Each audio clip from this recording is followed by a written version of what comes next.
નમ્ર, તારી મમ્મી એને બહુ ભાગ્યશાળી છે. એને મારા જેવો ઘરવાળો મળ્યો. આવું મળે નહીં હો ક્યાંય. હા, આવો સરસ સ્વભાવ અને એટલો એનું ધ્યાન રાખે, બધે હેરવે ફેરવે અને કેટલું એનું ધ્યાન રાખવું. કાંઈક એને સારા પુણ્ય કર્યા છે, 16 સોમવારના વ્રત કર્યા છે, જયા પાર્વતી કરી છે, એને મોડા વ્રત કરી છે, અને ઓલો મોરો સોમવાર ને ભાખરીયો સોમવાર ને કેટલું કેટલું કર્યું હોય છે ને, ત્યારે એને હું નસીબમાં મળ્યો છું. બાકી હું એમને મળું નહીં કોઈને ભાઈ. જય હારું થયું તમે આજે આ વાત કરી. મને ખબર તો પડે કે તમારા મનમાં કેવા કેવા કચરા ભર્યા છે.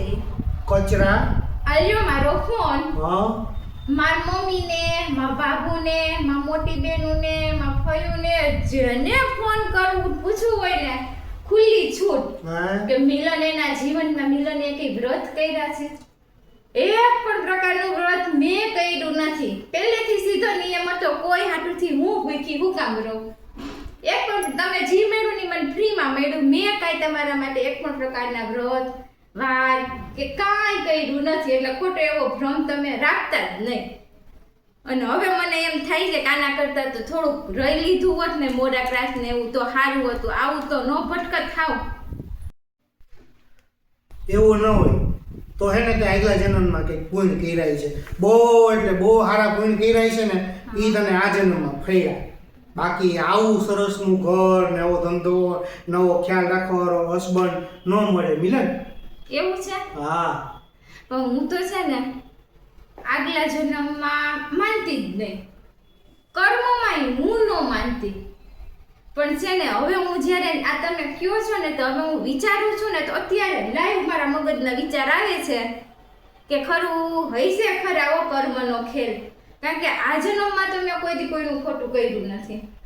આ જન્મમાં તો જાણી જોઈને કે ભૂલથી ને એવા કંઈ પાપ કર્યા નથી. તમે ભટકાવ, તમે ભટકાણા એનો અર્થ એવો છે કે પાપ ગયા જન્મમાં થયું છે, કર્મ ગયા જન્મમાં ફગી ગયું છે. હવે મને ખબર પડી કે આ બા કહેતા ને બેન કરમનો ખેલ છે, કરમનો ખેલ છે, એ સાચું કહેતા. પણ હું માનતી જ નહીં બા એવું કાંઈ ન હોય, એવું કાંઈ ન હોય. પણ તમે મને જ્ઞાન દીધું હો કે આ કર્મનો ખેલ. ગયા જન્મમાં કર્મ કરવામાં ભૂલ રહી ગઈ છે કંઈક પાકું. હવે રેવા દઈને.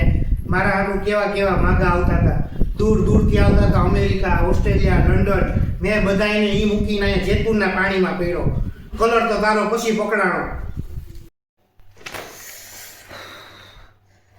પણ જોઈ દૂર દૂરથી માગા આવે જ ને. હું અહીંયા 14 વર્ષથી બુડાણી. હવે તો મને આમ રોજે રોજની ખબર હોય કે તમને કોઈ નજીકનું બતાવે, કોઈ નો બતાવે. એવા બ્રહ્મા રહેતા નહીં. આ તો દૂરવાળાને બીજાને ખબર ન હોય એટલે બતાવે તમને. બાકી નજીકમાં તમને કોઈ એટલે કોઈ બતાવે એવું છે ને. અને જેતપુર ને તો કઈ કીધું છે.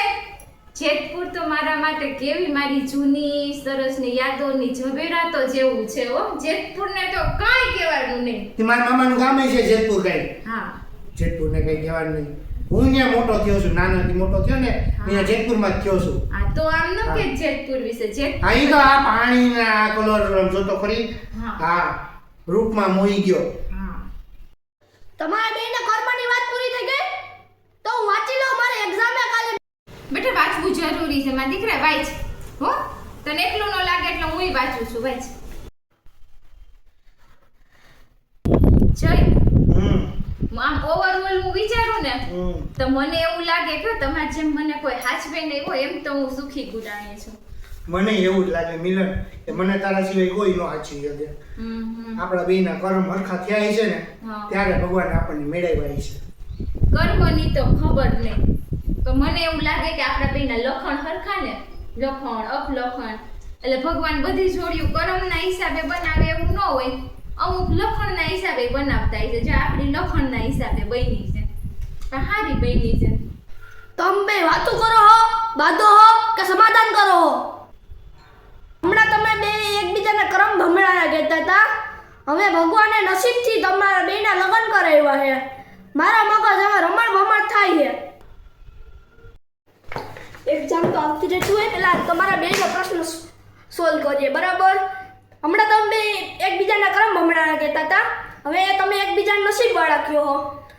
અને એક્ઝામ ઇમ્પોર્ટન્ટ છે જ નહીં આપણા હાટું. આપણે તો ગમે ત્યારે એક્ઝામ આવતી રહેતી હોય, જાતી રહેતી હોય. તમારો પ્રશ્ન ઇમ્પોર્ટન્ટ છે. તમે જેમ તમે બે મારો મગજ રમણ ભમણ કર્યો છે ને, એક દી તમે હે ને કેશોદવાળાનો ને જેતપુરવાળાનો બેયનો મગજ છે ને રમણ ભમણ કરી નાખવાના હો.